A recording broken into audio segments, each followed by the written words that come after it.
Get ready to hear the truth about America on a show that's not immune to the facts with your host, Dan Bongino. Yes. Yes. We're going to open up today with more liberal hypocrisy. Yes, nailed to the wall again, the biggest frauds out there. Liberals, every single time, they don't stand for anything. Anything. Ever. No. Joe, I'm like, poor Joe. Usually you start with a welcome to the Dan Bongino Show, but sometimes I get really excited about the topic. So welcome to the Dan Bongino Show. Producer Joe, how are you today, my good friend? We're rolling with it, babe. We're rolling right along with it. Whatever you throw out there, we can handle it. Yeah, I know you can. I know you can. It's the greatest audience ever. Show listenership is exploding. You guys and ladies are the best. So let me give you a bit of a rundown what we're going to do today. So I want to open up the show again with more fraudulent, phony, fake, liberal hypocrisy. You know, we're socialists. We hate capitalism. You're a multimillionaire. Not me. I was talking about the other guy. I got more of that on Bernie and Liz Warren, so that's good. I've got some breaking news on immigration, which is huge. A huge announcement by the Trump team. And another bombshell appearance by John Solomon last night on Hannity. That I got to tell you, even for the mainstream media, right, Joe? I'm stunned. Yeah. They ignored what he said last night. Don't worry. I will give it to you in the digestible bits you need to take it and run with it. All right, let's get right to one quick announcement. I will be on Hannity this Friday, guest hosting for Sean. As always, I, with great respect and humility, ask you to tune in or DVR it and watch the show. You've always made us number one. When I guest host, I will be on 9 p.m. this Friday on Fox, filling in for Sean. Please don't miss it. Thank you very much from the bottom of my heart. I appreciate it. All right, today's show brought to you by buddies at ExpressVPN. Do not get online without ExpressVPN.com. Visit expressvpn.com/Bongino. You'll get 3 extra months free with a 12-month plan. Why do you need ExpressVPN? Listen, wouldn't it be nice if search engines and social media sites were unbiased platforms that didn't choose a political side? Yeah, that'd be great. In a fantasy land. Keep dreaming. In 2016, the tech elites at Google bragged about donating millions of dollars to Hillary. These big tech companies push their political agenda and restrict the free speech rights of conservatives. These are the very same corporations we're trusting to handle our personal data online.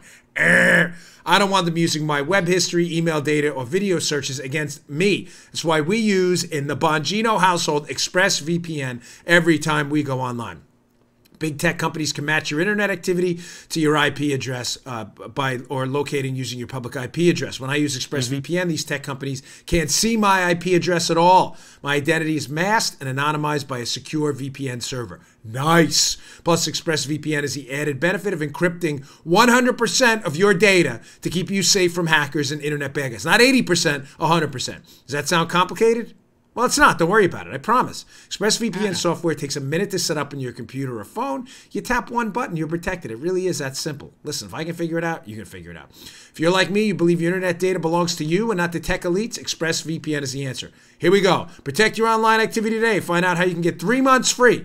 3 months free at ExpressVPN.com/Bongino. That's ExpressVPN.com/Bongino for 3 months free with a 1-year package. Visit ExpressVPN.com/Bongino to learn more. Don't miss out. All right, let's go. And they're off. Okay, and we were talking about horse racing before the show, Joe and I. So, folks, before we get to the before we get to the material today, I enjoy pointing out liberal hypocrisy, not because I think it's funny or adds a comedic, although sometimes it does, to the show, but to show you that on the arc of history, you're on the right side of it. If you're a conservative libertarian or a good Republican out there that believes in things like liberty, big R, God-given rights, economic freedom, healthcare freedom, and education freedom, you are not a hypocrite. You are on the right. What you believe in, you practice. What you practice, you believe in. And what you believe in, you believe for you and you believe in for others. That is not the case for liberals. It is a fraudulent political system. This matters. Because as we debate in the 2020 election, the micro and the macro are going to matter. The micro matters. In other words, we should be arguing the micro portions. We should be arguing tax policies. We should be arguing Obamacare versus free market capitalism, student loans taken over by the government versus student loans in the free market. Yes, those issues matter. Yeah. But we should also be arguing the umbrella issues too. Economic freedom. Economic liberty, healthcare liberty and freedom, and the fact that we should be pointing out as well that liberals are generally frauds. In other words, if their system is so effective, why don't they practice it themselves? Why is that not a fair question? I mean it. I'm not trying to be a jerk with liberals out there. It's a serious question. If liberalism is such an effective system, why are people generally fleeing it? I appeared on Hannity last night and had a debate with Geraldo over this. Why, if liberalism is so great, why are people fleeing liberal cities? If liberalism is so great, why is there a poop map in San Francisco about the locations of human waste that is so densely populated with pins that you can't even see the map underneath it? Why is LA the epicenter for the reemergence of pre-industrial revolution medieval diseases? Why is Baltimore and Chicago becoming the crime capital of the United States? Why are people fleeing these cities? If it works so well, why isn't it working? If it's so wonderful, why are people fleeing it?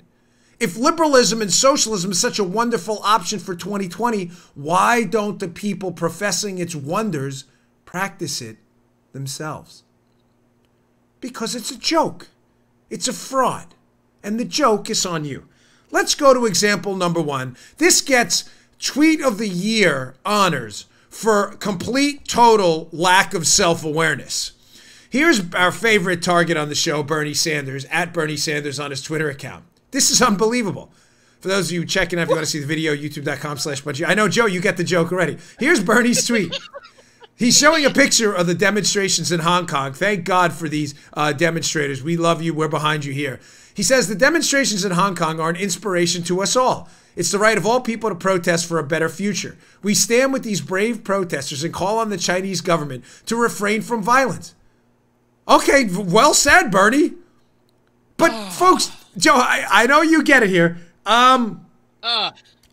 Bernie Sanders is an advocate for socialism and has actively supported in the past communist revolutions. Oh, you don't believe me? Check out this Fox News piece. Here we go. By Sam Dorman, April 24th. Bernie Sanders seen an unearthed 1986 video recalling excitement over Castro's revolution in Cuba. This guy's a communist. There it is. It's on video. It's not me. It's Bernie's own words. He's a communist.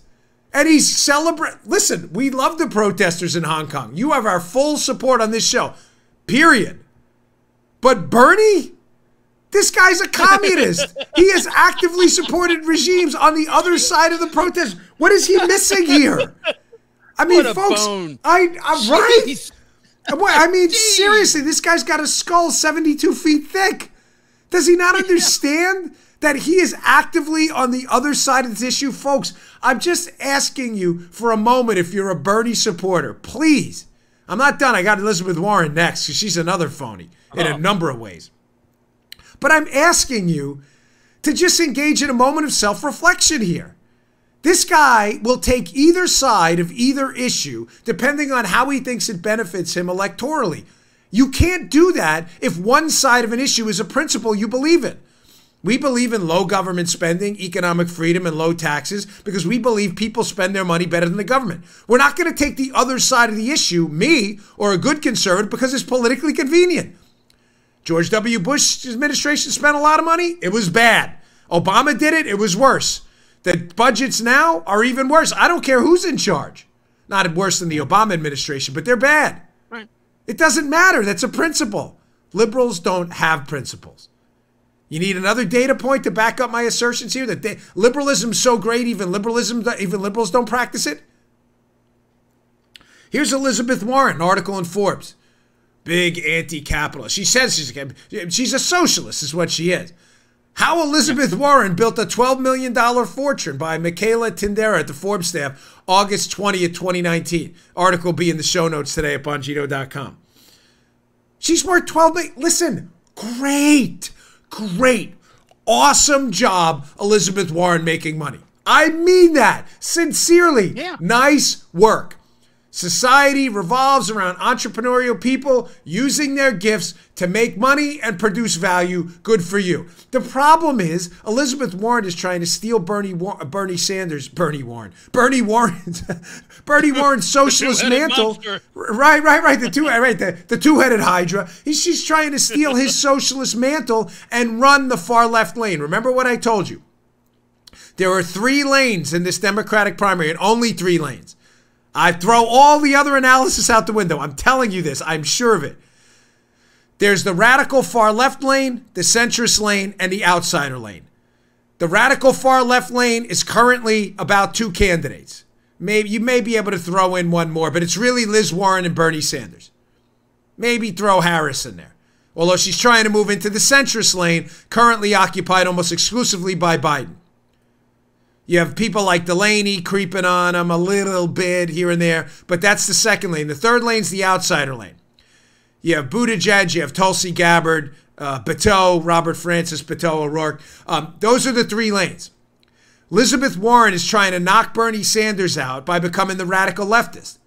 Ladies and gentlemen, she is espousing all of his economic nonsense. She's a millionaire herself. Now, my question to Elizabeth Warren and her sponsors and her soon-to-be voters and her supporters, how much is Elizabeth Warren donating voluntarily to the government in additional taxes of her $12 million fortune? Fair question, no? Yeah. Elizabeth Warren alleges, Joe, she has principles. Her principles are that spending additional government money and government programs are a source of goodwill and value added for society, and that therefore us giving more of our tax money to the government will lead to better, kinder, more compassionate government in the future. So I ask Elizabeth Warren, what is she donating in her $12 million fortune to the government to bring back that more positive future? She could make a real difference. Just donate 1/12. Donate $1 million in additional tax payments. I will guarantee you the answer is 0. Why? Because Elizabeth Warren doesn't really believe that. And of course, a simple analogy is conservatives who are very generous with charity give money to charity despite not being forced to. Why? Because we believe it's going to bring about a more positive future for someone. We do a scholarship program on this show, not because we're forced to, not because we're looking for any applause or pats on the back. We do it because we think it's going to help someone who needs it and maybe help in our own small way benefit society at large. No one's forcing us to do it. We don't have to be forced to do it because we believe it's a good thing. If Elizabeth Warren thinks government is a good thing, then where exactly is Elizabeth Warren on these voluntarily higher payments to the government? The answer, absolutely nowhere, I assure you. All right, I got a stacked show, so let me knock this out too. Kevin McAleen, an acting DHS secretary, gave a press conference just a little bit ago before we started recording the podcast. A big, bold move by the Trump administration. There'll be a piece up at the show notes from the Daily Caller today. It's worth you checking out. Folks, Trump is making big moves on immigration. This is by Amber Athey. Oh, she's great, by the way, the Daily Caller. Trump administration seeks to terminate Flores settlement limiting detention of migrant families. Folks, what's going on here? Why does it matter? This will be in the show notes today as well, this article. Right now, we have what's called the Flores consent decree. It is not a law. Don't let liberals throw you the curveball when you were expecting the fastball. The Flores consent decree was a court case where the government consented to this arrangement, this Flores case, that the government would not hold minor children here in the country illegally, would not hold them for more than 20 days, roughly 20 days. Copy? What happened with the Flores consent decree? If I lose you, audience ombudsman Joe, stop me. What happened is, of course, because liberals, as Thomas Sowell says, and I'll get to this in a second, a little more detail, never think past phase 1 into phase 2. What happened with Flores is the word got out rather quickly, and not just in the Trump administration, but during the prior Obama administration as well, that, wait, okay. So if I bring a kid with me, I enter the country, the United States, illegally, the United States government cannot, by their consent decree in this court case, hold the child more than 20 days. Well, what happened as a result of that? Liberals, of course, who never, ever see past phase 1 into phase 2, they never, remember, we're the deep thinkers. Liberals are surface thinkers only. There's a patina of sensible thought. The patina, because once you get beneath it, there is no sensible thought left. They never get past the crust of it of sensible thought into the real deeper issues because they can't, because the answers are uncomfortable. Well, what wound up happening is children were being released from custody while parents were being held. They weren't being released into the streets. They were being released to family members. And liberals started saying, what, Joe? we're separating families. Yeah. Oh my God. This is right. This is how are we separating? Never mentioning, by the way, of course, that the families weren't being separated because we did it. They're being separated because families brought their kids into the country illegally. They were perfectly entitled to showing up at a port of entry and handling the process or asylum claims. They didn't do it. They broke the law. Right. And by the way, when anyone else gets arrested in the United States, I'm pretty sure they don't bring their child to jail with them. I'm as a cop, I'm 99.9% sure that's actually how it happens. Okay. Yeah. You don't You're probably go, right. Yeah. Producer Joe, you're under arrest. Go get little Joe out of boot camp and let's bring him too. It's probably right, Joe? That's but that's not how it works. We don't imprison the child as well. Of course, liberals, knowing they had a soft spot, started making a big stink. We're separating families, which happened under Obama too. What happened then, Joe? Well, of course, because the government caved to pressure, which Trump is now changing, they started saying, well, if we're going to release the child after 20 days, Joe, we're going to have to release the parent too, according to Flores. Yes. Right. So then what happened? Again, this is where the deep thought happens, and liberals, you can now tune out because, again, we're not cracking the crust. You guys get to the crust part and you never get to the volcano. Here's what actually happened. Everybody around the world, countries around the world, because we're seeing immigrants around the world flow through the southern border now, got word that, hey, if I bring a kid with me who's a minor, then we'll be released from custody after 20 days and poof, in the wind, will be gone. So what happened then? Yes. Right. Now we're into phase 6. We had phase 1, phase 2. Liberals stop at phase 1. We can't imprison young kids. Okay, what happens then? Forget about what happens next. No, we'll have to think about it because you buffoons won't. Well, what happened then is, of course, people said, well, I don't have any kids, but I want to get into the United States illegally. I got an idea. Let me rent a kid and traffic them across the border. What? That just sounds peachy, doesn't it? Hell to the... no, it doesn't. It sounds pretty darn disgusting because it is. Yep. Large percentages of people showing up across the border with their kids, dreaded air quotes, were not their kids. They were trafficking young children across the border because they knew they'd be let out of a detention facility. My gosh. Again, libs, I understand you're incapable of deep thought. I get it. I'm talking to the reasonable Democrats here and even the rhino Republicans who may be open to persuasion based on facts and data points. This is what actually happened. Upwards of 20-30% of the people showing up with kids, they weren't their kids. You know how they know? They do a quick DNA test. Give us a cheek swab. That's not your kid, brother. That's not your kid. Huh? Really? What, you didn't know? You didn't know it wasn't your kid? Really? Give me a break. I just found out. Well. Shocker. My gosh. I don't have a kid? You mean that kid I just paid $100 to a trafficker to rent? By the way, these kids were being trafficked back and forth. Yeah. Trump finally drops the hammer on that. Today, by the way, the lawsuits are going to slow this down from the libs because, again, they don't ever think past phase 1. But that's an old Thomas Sowell line. Remember, we are on the right side of history. We are not phase 1 only thinkers. Thomas Sowell says the difference between conservatives and liberals is we always ask the question, then what? Okay, so you're going to let children out after 20 days. Then what? Well, then parents are going to bring children because what? Liberals are going to complain about parents being held. Okay, and then what? Well, then parents who don't, parents, air quotes, who don't have kids will rent kids to bring across the border to get out after 20 days. Okay, then what? Then people are going to start trafficking children in voluminous numbers to get into the United States illegally. That's the then what we do that liberals never do. Trump is, as of today, is they're discontinuing the Flores policy. And bottom line takeaway before we move on is Trump is now saying, you come here with a kid, we're holding you. And you're staying. There's not going to be a 20-day thing anymore. Of course, liberals will sue. But again, it requires us to make the hard decisions liberals will never make. Hope I summed that up for you. All right, I got a stacked show. Got a lot more to get to. All right, today's show also brought to you by our buddies at Policy Genius. Listen, if you're shopping for any kind of insurance policy, and you're not going to Policy Genius to compare quotes in just 2 minutes, you're making a big mistake. Visit policygenius.com, policygenius.com. Listen, the days of workplaces offering, these days a lot of workplaces offers pretty nice perks. Snack stations, yoga, 15 flavors of soda water, Keurig coffee, even insurance. But while it's nice to have a handful of trail mix and some water that tastes like faint pamplemousse, it's not enough to subsist on. And neither is your workplace life insurance. This is where Policy Genius comes in. Policy Genius is the easy way to shop for life insurance online. It can't get any easier. In minutes, you can compare quotes from top insurers to find the right amount of coverage at the best price. Hey, on a serious note, one of the first things I did when I got a family together and we had our children was get life insurance. If you're not getting life insurance, folks, you're making a big mistake. The Policy Genius team can help you. They can help look at your workplace life insurance policy and help you decide what else you might need and what you might not.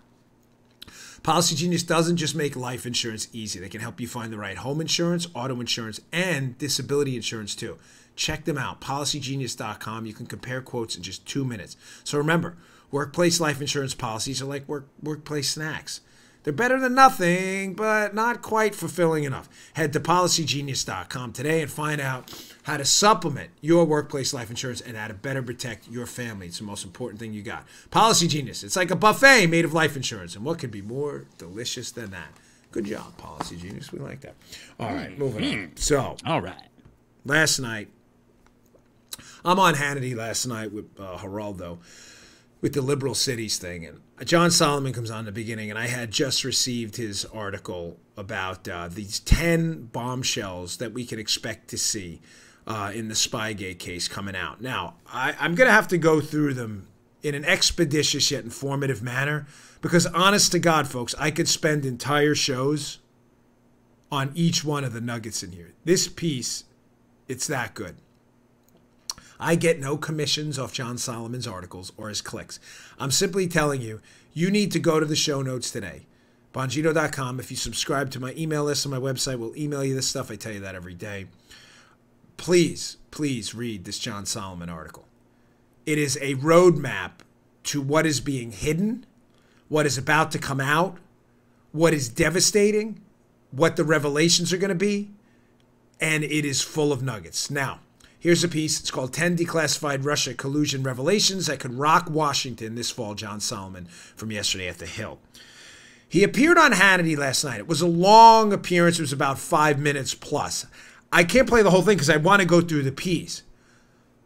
But I want to play for you one nugget from it in the beginning that I'd heard about and had been kind of filtering its way around.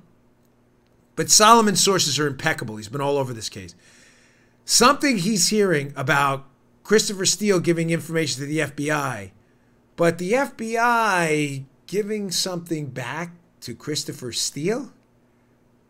Play this cut. Yeah, let's go over them one by one. Absolutely. I think the first one is a form called the 1032. We don't talk about it. It's an FBI form, but it's the official documentation of what the FBI and Christopher Steele exchange with each other. We've always focused on what did Christopher Steele give the FBI, but I'm told that these documents show the FBI may have given Christopher Steele sensitive information in briefing him on the investigation, maybe even disclose the existence of the Crossfire Hurricane operation, which could potentially have gotten back to his ultimate employer, Hillary Clinton, and the Democratic National Committee.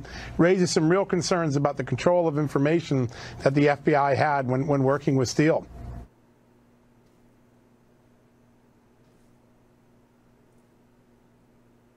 Wait.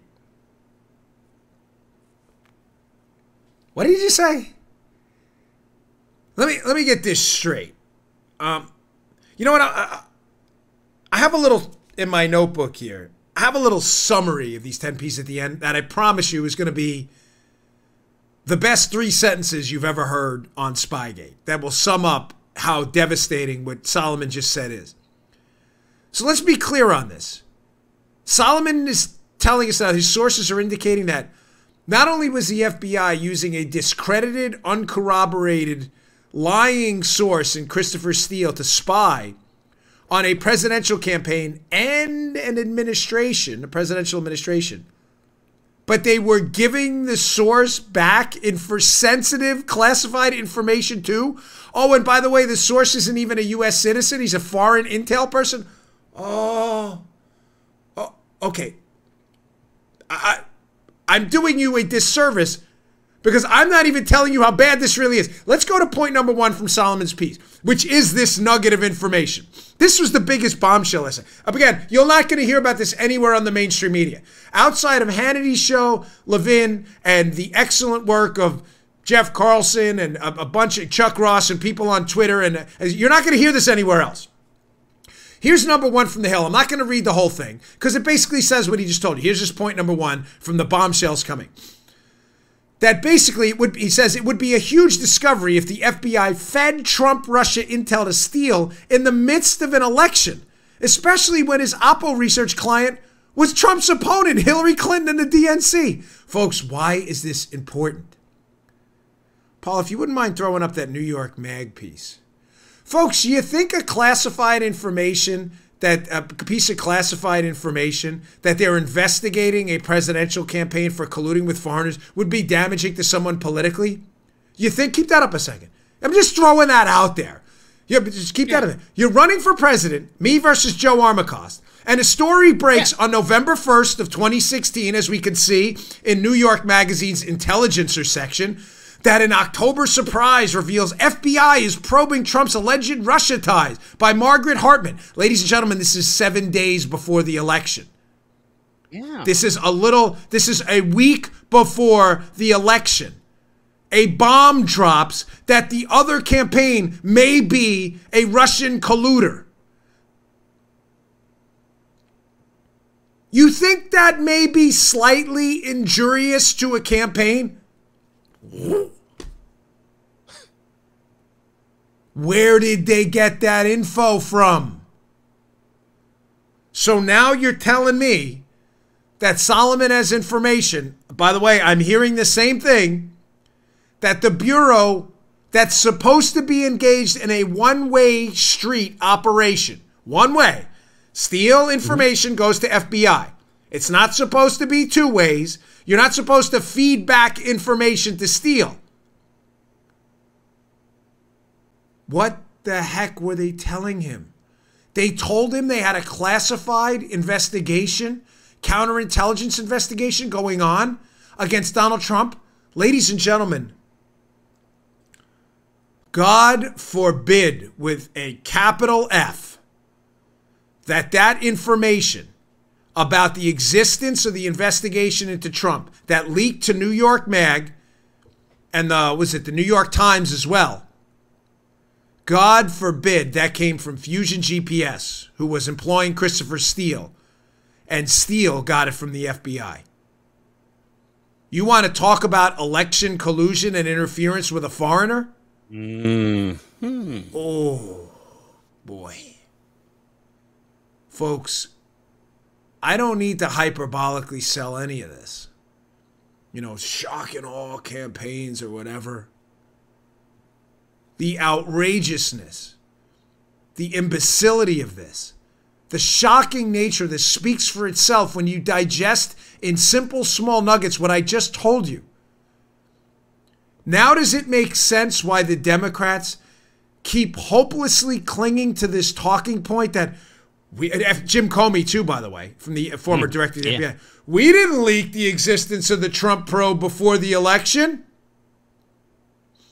No, the guy you told, the foreign spy paid by Hillary Clinton to gather information on Trump. No, maybe he did it. Oh, well, how would he get that? Oh, we told him. You see the word games they play? You getting this? Oh, yeah. Oh, we didn't leak it. We just told Steele. Right. Well, did he leak it? Because then you leaked it to Steele. It wasn't Steele's investigation. It was the FBI's. Do you understand how damaging this is? The FBI's entire argument, Baker, Comey, McCabe, Strzok, Page, all of them, the FBI's price step, all of them, their entire argument that they didn't impact the U.S. election goes out the window completely. Folks, just one more point, because I got 9 more of these to get to. This is that good of a piece. Rare. I sent Paula all 10 screenshots this morning from the piece. I rarely do that. She was like working furiously to get the show out on time. But just one more note on number one, because you may say, I'm not patting myself on the back, but as a former law enforcement guy, I just want to lend you a bit of my own personal expertise in this. You may be saying to yourself now, it may be obvious to some, not to others, well, why is feeding back information to a source a problem? Fair question, but think this through. I'll give you a real world example. The Whitey Bulger case. Whitey Bulger was an infamous Boston area mobster. He's since passed, but Bulger was an FBI informant for a long time.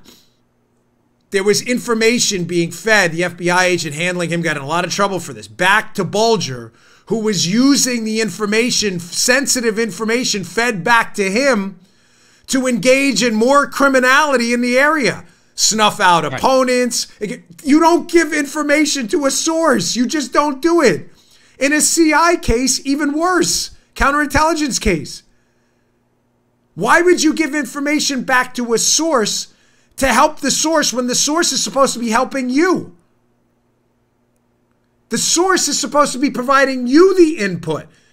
To verify the source, you're supposed to be verifying his information, not giving him a cheat sheet to then go back and say, hey, I heard this from the FBI. Here's a nugget of information you can use to spy on Trump. And then the FBI goes, hey, that's really great stuff. Our source is authentic. No, he's not. He got the information from you, which you got from someone else. You dig? Please tell me this makes sense. If I tell the source, hey, another source, source D, told me that Bobby robbed the bank, and then Steele comes back and goes, hey, I heard Bobby robbed the bank. Wow, look, his information's verified. This source is absolutely correct. Because he told us what we already know. No, he told you what you already know because you told him. It's a one-way street, not the deuce. And you don't expose the existence of a classified intelligence investigation against a presidential candidate. Oh, man, is this bad. All right, I spent a lot of time on number one, but it's important. So let's move to number two because they get easier. Number two from the Solomon piece. The House Intel interviews. Here's a big bombshell here. This is about to come out. Bombshell number two. The House Intel interviewed key players in the Russia probe and asked the DNI to declassify those interviews. He says there are several big reveals, I'm told, including the first evidence that a lawyer tied to the Democratic National Committee had Russia-related contacts at the CIA. Oh, boy, is this going to be just special. This is going to be peachy. Now, based on some information received, that lawyer could be Sussman, working with the DNC, who we know had a relationship with James Baker at the FBI, who was a key figure in approving these FISA things. So now again, we have a lawyer at the DNC, a political party, not an investigative body, not a law enforcement operation, certainly not an intelligence operation. We have a lawyer working for a political party in a presidential campaign we know is piping information to the FBI because the FBI has already admitted it. We also may have some evidence now. This may be the guy feeding information to our intelligence agencies too. Oh boy. Wow. Isn't that great? Now we've got political candidates working with our central intelligence agency and our law enforcement operation to spy on their opposition. This is just great. This makes Cuba look like the God-given rights capital of the known universe. Yeah. I got to move on because I want to get to my summary because my summary on this is going to be so damning. There's no turning back. So just to tell you where we're going, tell you what you're going to tell you, and then tell you what I told you. So now we know Steele was getting information back from the FBI while giving it to them, contaminating his information. We know a Democrat lawyer is piping information to the CIA and the FBI. Number three. Apparently, there's some information in the Halper documents. This one, I don't even know what the bigger bombshell is in this. Seriously. The Stefan Halper documents, number three. Get a load of this part. It's quoting Solomon. This is unbelievable, folks. I'm not overselling this. My sources tell me there may be other documents showing Halper continued working his way to the top of the Trump transition and administration. eventually reaching senior advisors like Peter Navarro inside the White House in the summer of 2017. What? Come again with that? Now, this has been written about before, to be fair to other writers out there. But again, Solomon, whose sources are impeccable, is seeming to confirm what's been out in the public space for a while now. That Stefan Halper, a U.S. intelligence asset sent to spy on the Trump team. Spy. That's right, libs. Spy. S-P-Y.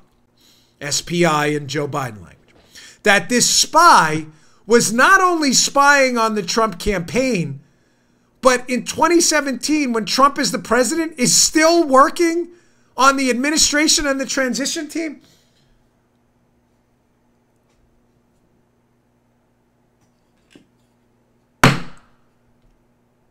Verdict is in. The Obama administration engaged in the biggest political spying campaign in U.S. history that continued after Obama even left office. Guilty as charged. Reminds me of Scarecrow. Dude, what are we reading here? We're reading here that there's a spy working on behalf of the United States intel community to spy on a presidential campaign also may have been working to plumb the administration and the campaign and the transition. Yeah, it's hard to hear. Of course it. All right, I want to get through the rest of these. I'm almost afraid to listen. You should be. Folks, please share this show. All you Redditors out there, please, you guys are the best, and ladies, share the show because you all need to hear this. Number 4. Apparently, there's an email chain, an October 2016 FBI email chain that's about to come out. And in that email chain, Solomon says, his sources say it will show exactly what concerns the FBI knew about and discuss with DOJ about using Steele's dossier and other evidence to support a FISA warrant targeting the Trump campaign. This is an easy one.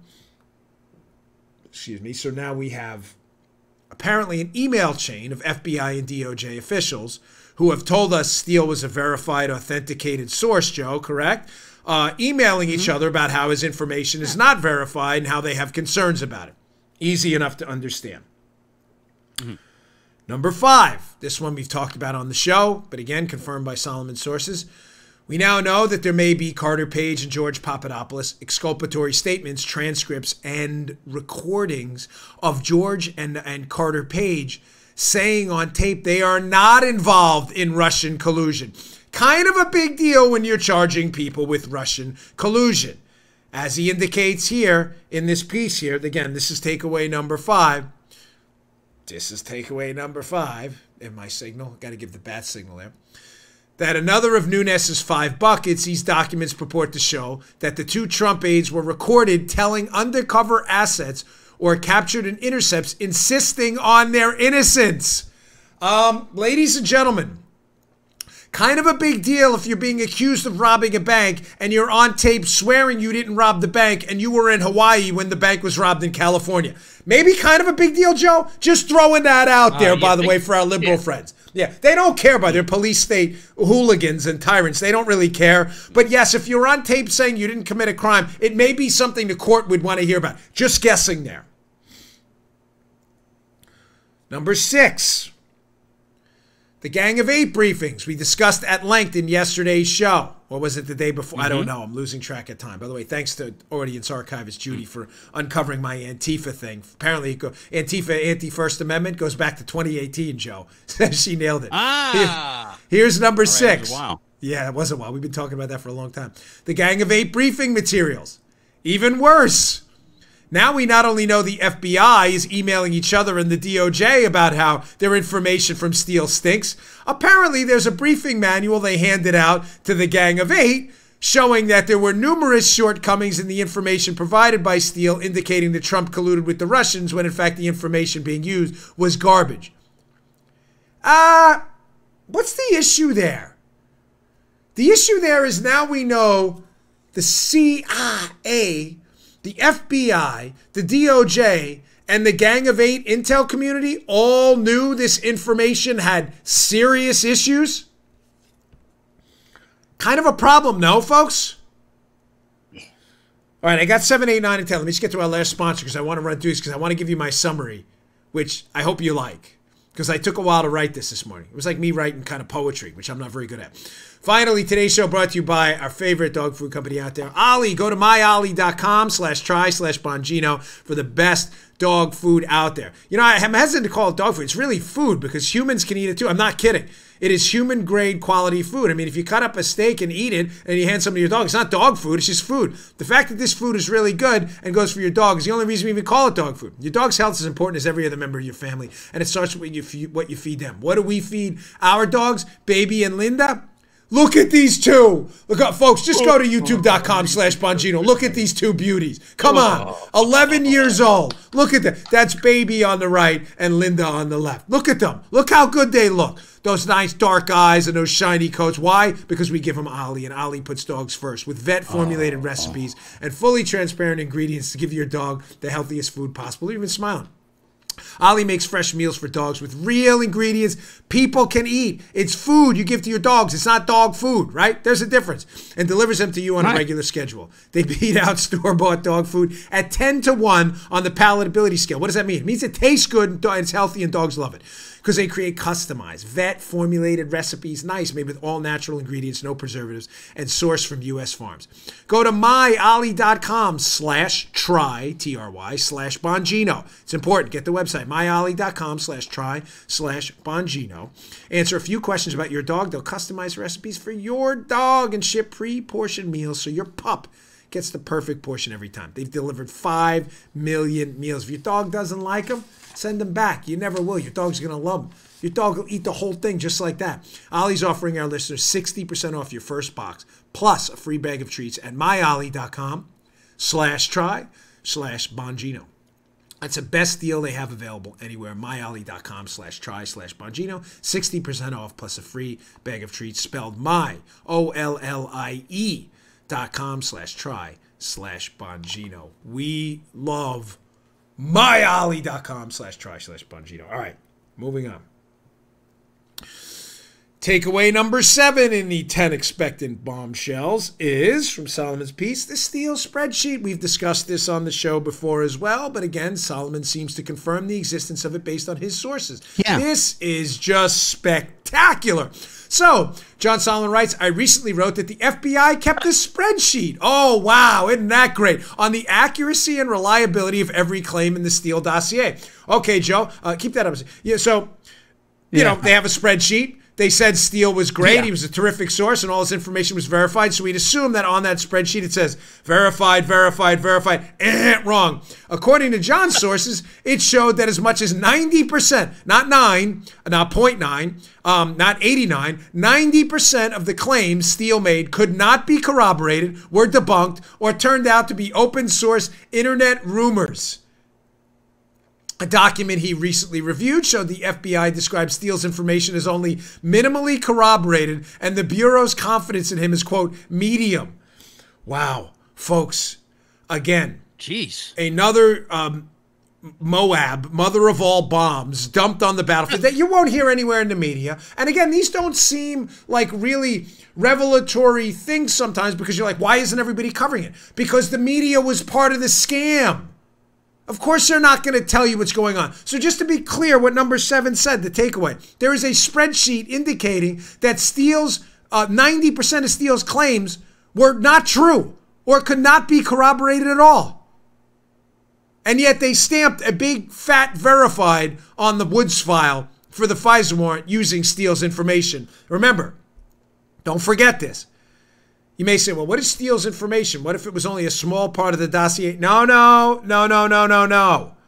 The deputy director of the FBI, Andy McCabe, who was one of the head honchos in charge of this case, has already said on the record the FISA warrant would not have existed without the Steele information. So there's no backing out of that. He's already acknowledged that. I remember that. He has said that. We've mentioned it on the show repeatedly. So McCabe's already acknowledged Steele's information was the core of the FISA. The FBI has a spreadsheet and a set of emails acknowledging that the information was garbage. 8's a simple one. Apparently, Bill Barr, the DOJ, and the people looking into this have interviewed Christopher Steele. It's clear, he says, from the documents that have already been forced into public view by lawsuits that Steele admitted in the fall of 2016 that basically his motivations were political. So we'll see what this interview says. That's a pretty simple one. If Steele acknowledged again that his motivations were political, ladies and gentlemen, we have a big problem. Again, we were told this was not a political hit, Joe. We were told this was what? An intelligence hit. That we had an intelligence hit on Trump colluding with the Russians. That's not what Christopher Steele said. Nah. Liar. Okay. Pants on fire. 4 Pinocchios. My man. Number 9. The third FISA. I was hoping you wouldn't. I was hoping Paula would put that number 9 up quicker, so my itch in my head wouldn't get. But it didn't work. I had to scratch that. Behind Scratch the it. scenes. That There itch it is is. scratch. Number 9. The redacted sections of the third FISA renewal application. That's the last FISA. We've mentioned this on the show. Why is this so damning? We've talked about this fourth FISA. That's the one again signed by then Deputy Attorney General Rod Rosenstein from Solomon's Peace.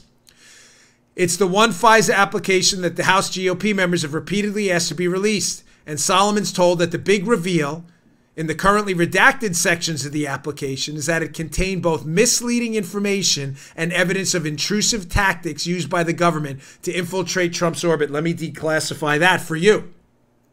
Let me translate that into, I need a Solomon translator too sometimes. He's a great writer. I love John. You know that. He does fantastic work. But he's holding back some stuff. I'm telling you, Solomon knows the whole thing. I've been saying that from the start. 2 takeaways from that. Number 1, as I've told you from a unimpeachable source on my side, the FBI in January, before the last January of 2017, before that last FISA renewal is signed, interviewed one of Steele's alleged Russian sources. I say alleged because Steele said a lot of things. No one even knows what's true. Mm-hmm. But Steele indicated, follow me here, Joe, I need you as the ombudsman, right? Steele told the FBI this information about Trump colluding with the Russians came from these Russian sources. The FBI got a hold of one of them, interviewed that individual, deemed him to be entirely untrustworthy. That information was written up and passed to Jim Comey, who knows about it. Okay. Folks, that was January. The last FISA is renewed into the spring and summer of that year in 2017. January, February, March, April, May, June. They already know. Hence Solomon talking, Joe, about, quotes, misleading information in that FISA. I think, I'm trying to engage in Solomon speak here to figure out what he's saying. Based on my sources, I think that's what he's referencing. That the FBI already knew the information in that renewal was false. They interviewed the source. You dig? Secondly, when he talks about it'll expose the level of infiltration into the Trump operation, I think what he's talking about harps back to Halper's continued work during the transition and the Trump administration to get into the Trump orbit. Folks, think about how insane what I just told you is. That a U.S. government spy is spying on a presidential transition team and an administration potentially here? This is serious Castro, Kim Jong-un stuff. Yeah. Finally, if you're a regular listener, this one's not really a bombshell, but we'll bring it up. Number 10, records of allies' assistance. Multiple sources have said a handful of U.S. allies overseas, possibly Great Britain, Australia, and Italy, were asked to assist FBI efforts to check on Trump connections to Russia. Folks, again, that's not mysterious. We've told you that forever. CNN's already reported on it. The fact that a major bombshell in and of itself, but we said it so many times on the show, is nothing really shocking anymore. The Obama administration clearly used foreign spies to spy on Trump because they couldn't because of U.S. laws against spying on American citizens. Again, in any ordinary, sane world, that would be page 1 of the New York Times, Washington Post, and on every media outlet elsewhere. But because the media are hacks and we're involved in the conspiracy to spy on Trump, none of this really matters, which is really gross in and of itself. Okay, I wrote up this summary, and I rarely do this and read from you can see it here. I always kind of Paul is always like, don't put that up. What if you write something weird on there and people screenshot? There's not that weird on it. I rarely write summaries because I just like my show is my show because it's extemporaneous and from the heart. I put bullet points down.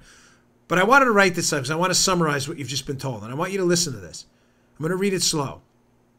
So here's what we know now. We know an unreliable, uncorroborated source was giving and receiving info from the FBI, while the Democrat National Committee staff, Hillary Clinton, and U.S. spy assets worked to produce information on the Trump team, yet produced exculpatory evidence also in conjunction with foreign governments spying on the Trump team, and it was all signed off on by U.S. law enforcement, our intelligence community, and Congress that was briefed on it. Listen, self-praise stinks, but that's about the best, 30-word summation of Spygate I can produce. Foreign spy, in conjunction with the DNC, took information for the FBI, gave information to the FBI, and in conjunction with the media, attacked the Trump team, all under the watchful eye of our Central Intelligence Agency, foreign spy assets, U.S. spy assets, law enforcement, and Congress that all knew about it. Devastating.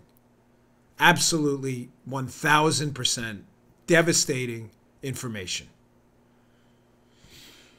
All right. I'm going to get to this story. I'm hesitant to get into the yield curve stuff, but it's important because of the economy. But this is important about Facebook, folks. I'm going to move on.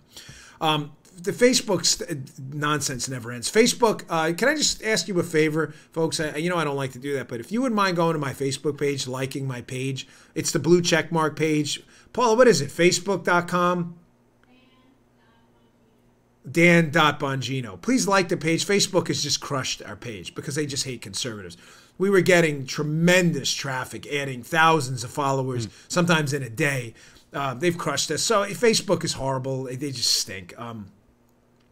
But this story should bother you. It's up at Breitbart. Apparently, they're hiring a bunch of, this is hysterical, Joe, seasoned journalists. Here's a piece, Lucas Nolan, in the show notes. Please read it. Facebook is hiring corporate media veterans to manually curate the, quote, news tab. What's going on here? Here's from the piece. Yeah. Of course, because Facebook cannot possibly have people picking their own news sources. Facebook is now hiring what they call, quote, seasoned journalists, as we can see in the snippet from the piece, to curate a planned news tab feature. The news tab, quote, is reportedly an effort by Facebook to restore some credibility to the site's news feed, which it believes has become inundated with fake news and clickbait. This is absolutely hysterical in the context of that dynamic closing we had on yesterday's show, where we just proved to you finally that the New York Times is a conspiracy theory blog and not a news site anymore, right? So let's be clear on this. We were victims of this. They crushed our page, Facebook, because they're horrible. And I'm seriously considering just dropping Facebook altogether because they're just so bad. It's such an awful, horrible entity. I may keep a personal page for family and friends, but just professionally, it's a waste of my time. I don't need them anymore. And it's just an awful, horrible, terrible company. I sold their stock a long time ago because I don't think there's any future in alienating 50% of the country. It is an anti-conservative, anti-Republican, just liberal activist site. That's all they do. They target conservatives repeatedly and lie about it. So what are they doing now? They're hiring, quote, seasoned journalists to curate a news tab. What does that really mean? And what is Facebook really doing? Yeah. What they're going to do is hire people who are liberal journalists themselves to then go in and basically show up on this new news tab and here's articles they think you want to see, not articles you actually want to see. Right. So what are you going to get, Joe? You're going to get NPR. You're going to get New York Times, you're going to get Washington Post. You may say, well, what's the problem with that? What's the problem with that? Are you serious? What? That's hilarious because they're talking about clickbait fake news stories. These are literally, not figuratively, the purveyors of the three biggest myths we've seen in modern times during the Trump administration. The triple R's, we're calling them now. Russian collusion, a hoax. The Trump is a racist story, a hoax. And now a recession is coming next week. Another hoax. They have no idea. It may come. Man, they have no idea. There's no indicators that's going to happen. And don't miss tomorrow's show. I'm going to get to why. I was going to talk about the yield curve today. I know it sounds like a relatively bland. It's not. There's a lot of it's good. economic voodoo and mysticism about the yield curve. The Democrats, oh my gosh, it inverted. There's a recession coming. None of the other signs are saying that. And I'm going to tell you why tomorrow. But this is important.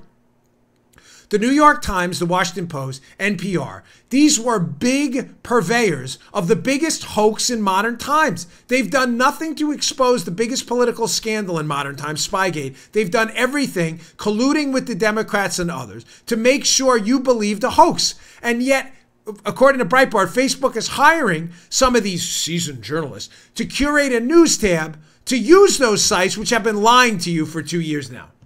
Again, zero sense of self-reflection whatsoever, just like Bernie tweeting his support of the Hong Kong protesters, despite the fact that he's a communist. No self-reflection at all.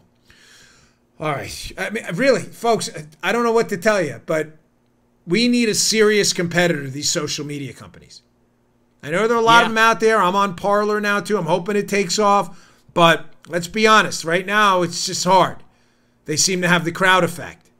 They are horrible. They hate conservatives, and there's no business model, future, long-term, by doing this. All right, thanks again. I'll be on Hannity on Friday. Appreciate it. Please set your DVRs if you don't mind. I really appreciate that. And big thanks to everybody who picked up my good friend Matt Palumbo. He writes on our site that Debunk This articles where he debunks liberal myths.